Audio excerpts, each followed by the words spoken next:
মাত্র কয়েকটা ছোট্ট পরিবর্তনেই সংসারের কাজ হবে দ্রুত আর আপনার সময়ও বাঁচবে অনেকটা। প্রতিদিন একই রুটিন, একই কাজ।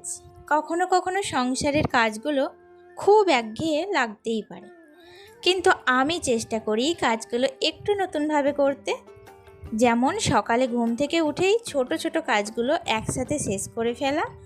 এতে সময়ও বাঁচে, আবার কাজের চাপও কম লাগে। আর বাকি থাকছে ঘর গোছানো, রান্নাঘর পরিষ্কার আর কাপড় গোছানোর কাজগুলো অল্প সময়ের মধ্যেই শেষ করার চেষ্টা। সংসারের কাজ কখনো শেষ হয় না, কিন্তু কাজগুলো যদি একটু পরিকল্পনা করে করা যায় তাহলে নিজের জন্যও কিছুটা সময় বের করা সম্ভব। দিনের শেষে ঘরটা পরিপাটি দেখলে সব পরিশ্রম যেন সার্থক মনে হয়। তাহলে দেরি না করে চলুন আজকের কাজটা শুরু করে দেওয়া যাক। আর আপনাদেরও দেখাবো এমন কিছু সহজ উপায় যেগুলোতে অল্প সময়ে বেশি কাজও হবে, আবার কাজগুলো একঘেয়েও লাগবে না।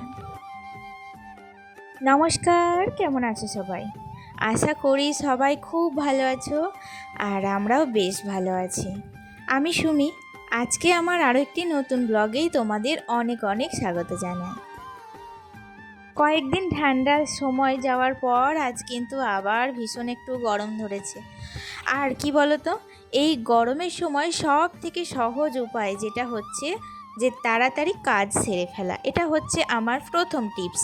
তোমরা যদি সংসারের একঘেয়ে কাজের হাত থেকে মুক্তি পেতে চাও তাহলে অবশ্যই চেষ্টা করবে সকাল সকাল ঘুম থেকে ওঠার। এটা যদি করতে পারো তাহলে দেখবে তোমার কাজ প্রচণ্ড রিল্যাক্সে হয়ে যাবে। কারণ আমি নিজের অভিজ্ঞতা থেকে বলছি, আমি যেদিন দেখেছি যে খুব সকাল সকাল ঘুম থেকে উঠেছি সেদিন হাজার একটা কাজ থাকলেও প্রত্যেকটা কাজ কিন্তু খুব স্মুথভাবে হয়েছে এবং কাজগুলো খুবই পরিপাটি এবং নিখুঁতভাবে কমপ্লিট করেছি। আর একটুও কিন্তু মাথার মধ্যে চাপ পড়েনি। আর কি বলতো, সংসারের প্রত্যেকটা কাজই কিন্তু আমাদের ওই সকাল থেকে উঠে ঘর গোছানো, কাপড় কাচা, রান্না করা, সংসারে এইগুলোই তো কাজ, তাই না? আর এই সব কাজের বাইরে আমরা তো আর অন্যান্য কাজ তোমাদের সাথে শেয়ার করতে পারি না। তাই একঘেয়ে কাজ আমাদের যেমন করতেও বিরক্ত লাগে, তোমাদের দেখতেও কিন্তু বিরক্ত লাগতেও পারে। কিন্তু এক এক দিন এক এক রকমভাবে যদি আমরা টার্গেট নিয়ে কাজ করি, যেমন ধরো আজকে আমি ঘরটা ভালো করে ঝাড়ু দেওয়া থেকেই শুরু করেছি, তো কালকে যদি আমি এই ঝাড়ু দেওয়াটা পরে একটু দেখাই, কালকে যদি আমি বাসন মাজা দিয়ে শুরু করি কিংবা ঘর গোছানো দিয়ে শুরু করি, সেইটা কিন্তু একটু আলাদা রকমভাবে তোমাদের কাছে আসবে আর আমার করতেও কিন্তু ভালো লাগবে। আজকে যে কাজটা দিয়ে আমি দিন শুরু করছি কালকে কিন্তু আমি অন্য রকম কাজ দিয়ে দিন শুরু করব। তাতে করে আমাদের কিন্তু কাজের একটু পরিবর্তন আসবে। কিংবা ধরো তোমরা একটা টার্গেট করে নেবে যে আজকে আমি পুরো বাড়িটাকে মুছে নেব, কিংবা আজকে এই রুমটা ক্লিনিং করব, কালকে আমি অন্য রুমটা ক্লিন করব। তো এইভাবেই কিন্তু তোমরা তোমাদের কাজগুলো কমপ্লিট করার চেষ্টা করবে। আর কি বলো তো, দেখো সকাল থেকে তো ঘুম থেকে উঠেই ছিলাম, ভীষণ গরম পড়েছে। আর আজকে হচ্ছে রবিবার, ছেলের স্কুল এমনিতেও 10 দিন থেকে ছুটি পড়ে আছে। আর সকালবেলায় ওঠার কথা যতই তোমাদেরকে বলি, আসলে ছেলের স্কুল নেই, তাই জন্য আমার কিন্তু ঘুম থেকে উঠতে এই কয়েকটা দিন বিশেষ করে বেশ লেট হয়ে যাচ্ছে। আসলে একটু আলসেমি ধরে গেছে জানো তো।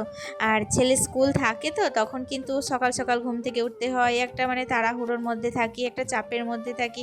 সেই চাপটা তো এখন আর নেই। তো আমার মনে হয় যে ছেলের স্কুলটা থাকলেই হয়তো ভালো হয়, সংসারের কাজগুলোও তাড়াতাড়ি হয়ে যায়।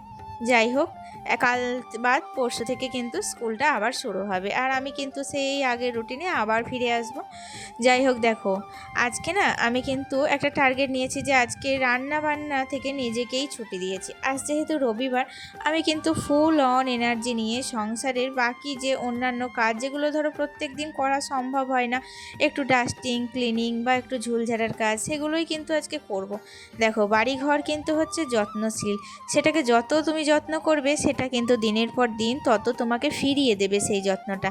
তাই জন্য তুমি কিন্তু তোমার সংসারে যতখানি পরিশ্রম ঢালবে, তোমার সংসারও কিন্তু দ্বিগুণ পরিমাণে তোমাকে ফিরিয়ে দেবে।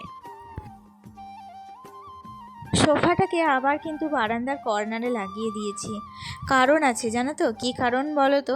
আমি তোমাদের কয়েকদিন আগে আমার ভিডিওতে বলেছিলাম যে আমার বাড়িতে আবার কিন্তু মানে আমার দোতলার ওপরটাই না একটু কালার করব।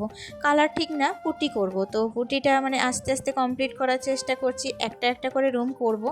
আর তার জন্য কি বলো তো, এই যে এদিককার ঘরের যে মালপত্র আছে সেই মালপত্রগুলো বার করতে হবে। তার জন্য কিন্তু অনেকটা বিছনাপাতি আছে, সেগুলোকে এই সোফার ওপরে রাখবো। আর এই কর্নারটা এদিকে যদি আমি সমস্ত মালপত্রটা রাখি, তো ওই দিকে যে বারান্দাটা ফাঁকা থাকবে ওখানে কিন্তু মানে টিউশনি পড়ানো হবে, মানে আমার হাজব্যান্ড টিউশনি পড়ায়, তো ওদিকটা কিন্তু ফাঁকা রেখে দেবো। তাই জন্য সোফাটাকে এইদিকে আবার নিয়ে এসেছি। আর আজকে কিন্তু আমার হাজব্যান্ড গিয়েছে মাল আনতে, মানে এখন হাফ মাল নিয়ে আসবে, তারপর আবার কাজ করতে করতে যতটুকু মাল প্রয়োজন হবে সেগুলোও কিন্তু তখন পরে আবার নিয়ে আসবে। একটু একটু করে যদি বাড়িটাকে এবার ধরো কমপ্লিট না করতে পারি, তাহলে বলতে হয় না আবার কবে কি হবে, তার জন্য মানে রেখে দেওয়া। অনেক দিন হয়ে গেল বাড়িটা হয়ে যায়, কিন্তু রং করতে পারিনি জানো তো। আর একটু একটু করে এবার নিজের শখগুলো পূরণ করার চেষ্টা করছি আর কি। ভাবছিলাম প্রথমে যে প্লাস্টিক মানে কালারটা করব, তো পুটি করব না, অনেকটা খরচা পড়ে যাবে। তারপর দেখলাম যে একবার যখন রং করবই তখন ভালো করে করাই উচিত। কারণ কি বলো তো, আবার কতদিন পর রং করব, কি পারবো কি না সেটাও তো মাথায় রাখতে হবে। তাই জন্য দেখলাম যে একটা একটা করে রুম আমার কিন্তু মানে পুটি করব, তারপর কিন্তু যদি পারি তো একসাথেই রং করে নেব, নয়তো কিন্তু কিছুদিন রেখে দেবো পুটি অবস্থায়। তো তারপর বছর দুয়েক পর কিন্তু আবার রং করব। আজকে আমি নিজেকে রান্না থেকে একটু ছুটি দিয়েছি। ভাবছো কেন? আসলে আজকে রান্নাটা আমি করব না, ওটা শাশুড়িমাই করবেন। আর আমি বাড়ির বাকি কাজগুলো একটু গুছিয়ে নেব, কারণ কাল থেকেই বাড়িতে মিস্ত্রি আসবে। তাই আগে থেকেই সব কিছু ঠিকঠাক করে রাখা দরকার।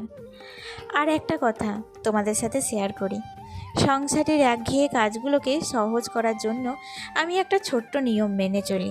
যেমন ধরো, আজকে আমি আলমারির আর তাকের ওপর অংশগুলো ভালো করে মুছে নিয়েছি, অনেক দিন ধরে ওগুলো পরিষ্কার করা হয়নি, তো কালকে আবার নিচের দিকটা মুছে নেব। এভাবে একদিন এক অংশ আরেক দিন আরেক অংশ করলে কাজের চাপ অনেকটাই কম লাগে। আসলে সংসারে এমন কোনো বাড়ি আছে কি যেখানে ঘর গোছানো, পরিষ্কার করা, রান্না করা বা জিনিসপত্র গুছিয়ে রাখার কাজ নেই? আমার তো মনে হয় প্রত্যেকটা সংসারে একই রকম কাজ থাকে, তবে পার্থক্যটা হলো আমরা কাজগুলো কিভাবে করি। একটু পরিকল্পনা করে ধীরে ধীরে কাজ ভাগ করে করলে বড় বড় কাজও অনেক সহজ হয়ে যায়। সংসারের কাজের কোনো শেষ নেই, কিন্তু গুছিয়ে করলে অনেক কঠিন কাজও সুন্দর হয়, মনটাও ভালো থাকে। তোমরাও করো। তোমাদের সংসারের কাজ সহজ করার জন্য তোমাদের সবচেয়ে কার্যকরী টিপস কী সেটা আমাকে অবশ্যই কমেন্টে জানিও। আর দেখো, তোমাদের সাথে কথা বলতে বলতে আমার কত কাজ হয়ে গেল, তাই না বলো? এরকম করেই কিন্তু সময় পেরিয়ে যায়, দিন চলে যায়, কিন্তু আমাদের এই সমস্ত কাজগুলো প্রত্যেক দিন আবার নতুনভাবে করতে হয়। আজকে দেখো, আমি যেমন ঘর গোছাচ্ছি, এই যে কাপড় গোছাচ্ছি, আবার কিন্তু আমাকে কালকে আবার সেম কাজগুলোই করতে হবে। এই কাপড় আমি একদিন গুছিয়ে আমি কিন্তু 10 দিন রাখতে পারি না, আমাকে পরের দিন আবার কিন্তু এই কাপড়গুলো গোছাতে হবে। কারণ কি বলো তো, আমরা প্রত্যেক দিন নিজেদের জীবনযাপন আবার কিন্তু নতুন করে শুরু করি, তাই না বলো? তো যাই হোক, দেখো এদিকে অনেকগুলো কাপড় জমেছিল জানো তো, সেই কাপড়গুলো এখন ভাঁজ করে নিচ্ছি। আসলে কালকে না আর ইচ্ছা করছিল না কাপড়গুলো ভাঁজ করতে। একটা কাপড় ভাঁজ করতেও কিন্তু অনেক ধৈর্য এবং অনেক সময় লাগে, তাই জন্য কালকে আর ইচ্ছা করেনি। সেই পেন্ডিং কাজগুলো, ফেলে রাখা কাজগুলো এখন আমি করে নিচ্ছি। আজকে যেহেতু রান্নাবান্না নেই, তাই কিন্তু খুব রিল্যাক্সে সংসারের কাজগুলো করে নিচ্ছি। আসলে দেখবে, একটা দিক যদি না দেখতে হয়, একদিন যদি রান্না থেকে একটু ছুটি পাওয়া যায়, তাহলে কিন্তু সংসারের বাকি কাজগুলো অনেকটা রিল্যাক্সে হয়। তাছাড়া রান্নাবান্না কমপ্লিট করেও কিন্তু সংসারের কাজ করা যায়, একটু কষ্ট হয় এইটা আর কি, তাছাড়া কিছুই এমন না। যাই হোক, দেখো আমি কিন্তু সমস্ত ভাঁজ করা কাপড়গুলো এখন আলনায় গুছিয়ে রাখছি। আসলে কাপড়ের আলনার সৌন্দর্য একটা কাপড়ই কিন্তু বাড়িয়ে তোলে। যাই হোক, আজকের মতো এখানেই শেষ করছি, দেখা হচ্ছে নেক্সট ব্লগে। টাটা।